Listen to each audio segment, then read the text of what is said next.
I never believed in creepy stories until I lived through one myself. It all started 3 months ago when I got an insanely cheap offer to rent an old house on the edge of town. The rent was so low, it felt like a dream deal. That should have been a red flag. But back then, I just thought maybe I got lucky. The house looked ordinary from the outside. A bit old, chipped paint, dusty windows. But there was something heavy in the air, like the house itself was watching me. I ignored it.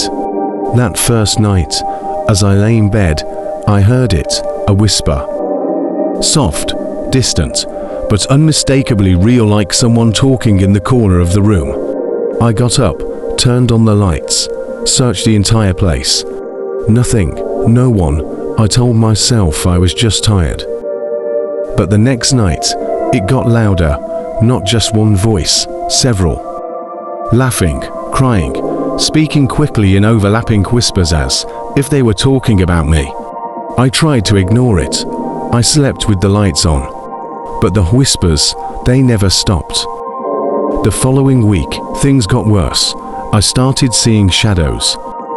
Footprints, wet footprints appearing on my wooden floor. And once, I watched my bedroom door slowly creak open, as if someone was standing behind it, just watching me. I was terrified. One night, I left my phone recording in the living room while I slept. The next morning, I listened to the audio. What I heard made my blood run cold. There were hundreds of voices, not one, not two, but hundreds. All whispering at once in a language I didn't understand, old, unnatural, broken. But one sentence was crystal clear: never sleep here. I ran. I didn't pack. I didn't care about my things. I just left. I moved far away from that town. But even now, sometimes, at night, when everything's quiet, I can still hear those whispers, as if the house is still calling me, and I'm afraid. Afraid that someday, I won't be able to resist. After I left the house, I thought it was over. I thought as long as I stayed away, I'd be safe. But I was wrong. A few weeks later, the dreams began. Every night, I found myself standing in front of the house, the door slowly creaking open. Darkness inside, but I knew something was waiting for me. If I refused to enter, the whispers turned to screams, raging, echoing, calling my name, telling me to come back. And then, I started losing time. I'd fall asleep for 5 minutes, but wake up hours later. Or I'd be working, and suddenly I'd snap out of it only to find myself in a completely different place. I didn't even know how I got there. Something was pulling me back. The more I resisted, the stronger it got.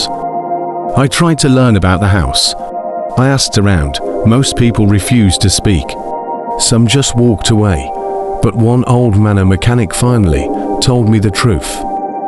That house once belonged to a witch, a dark sorceress. They say the townspeople hunted her down for she was caught performing forbidden rituals. But before they could get her, she locked herself inside the house and burned herself alive, along with dozens of spirit dolls. Before she died, she swore anyone who lived in that house would never know peace. They would hear the voices, the whispers of trapped souls calling, luring, pulling you back into the house. And now, I know that curse is still alive. I moved hundreds of kilometers away. I burned everything I ever brought from that house. But tonight, I recorded audio in my bedroom again. And I heard them. They whispered, "Your time is almost up." Maybe I never really left that house. Maybe, now the house lives inside me. If you've ever heard whispers in your house at night, don't ignore them, don't fight them. Maybe you've already been chosen. Subscribe, if you dare, because this is just one of many true horror stories waiting for you.